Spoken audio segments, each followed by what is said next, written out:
Ahoy there, Legion! 'Tis the Friday after Devstream, so you know we got a recap and review for ya. Hopefully y'all survived April Fools without getting conned by one of those painful videos folks just love to put up that time of year. I find them in bad taste myself. Console Squad, you might have noticed you aren't downloading Update 18.5 just yet. Good news there is the update has been confirmed for this week. They'll have 28 pages of update notes to sift through though, so enjoy that. Oh, and pro tip, you got some Nitane required blueprints headed your way. So make sure to farm up some spares in your free time. The Fusion Rework continues to be hammered out. Currently, as these things can change quite rapidly before release, they're aiming to get rid of all the guesswork on how many of each core you need to level up the mod by adding some sort of math system in place that'll keep count for you. Thus, each type of core will give a set amount of boost juice, but something I found interesting was the addition of an almost mini crafting system. Some new types of items are going to drop, and you can pair them up with a core to multiply the boost it provides.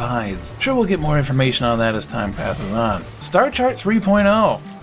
Yeah, I was surprised they actually talked about it too. Last time they officially weighed in on the start chart was way back in Devstream 52, and man was that a mess. Initially they wanted a kinda global alert RNG system that would randomly pick which missions would be available each day. They wanted to avoid player burnout by providing worthy rewards in various changing locations so you don't end up farming the same spot over and over. The idea was good, but the method was quite lacking, and they expected us to pay some amount of something to open up the missions we actually wanted to run. Sort of like Payday 2's Crime Net. And we all saw how well that game has pleased its player base in recent months. But good news, lads and lasses, bosses are now guaranteed to be available at all times. They'll even taunt you as you poke around the map of their planet like they used to, as some old Warframe vets might recall. The map will also be more friendly to navigate, and you'll even see a clear progression from planet to planet instead of the spinny top nonsense we've been stuck with for ages. In a bit of a surprise, Mag's Rework,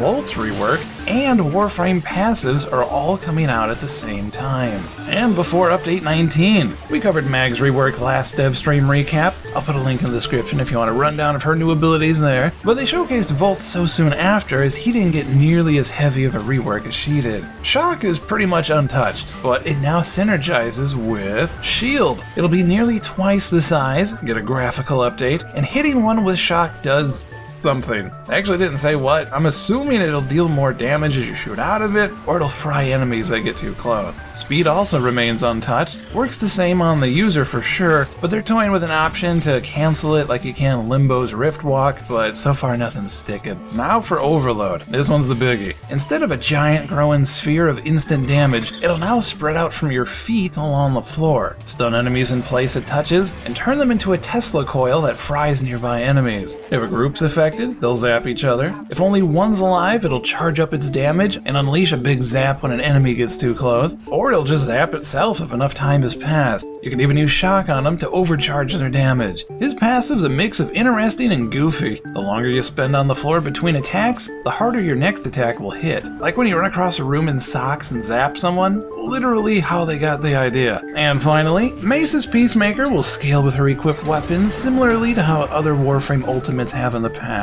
Banshee's Delayed Deluxe skin is once again on track and set for an April release. The Umbra Excalibur is apparently going to be awesome and come out soon. Codename operators are getting more customization options. The next Devstream will be April 22nd live from PAX East and will feature some supposedly huge reveal. Spoilers, last time they said this, we got Archwing, so be prepared to get disappointed. How about you, Legion? Any changes you looking forward to? Thoughts on the topics this Devstream touched down on? Leave them in the comments below and we'll take a gander at them. If you enjoyed this recap and review, or it brought a smile to your face, we'd be honored if you'd like, favorite, and share this video with your fellow Tenno. We always appreciate it when you does. Thank you for watching, and catch you next time, Legion. Take care.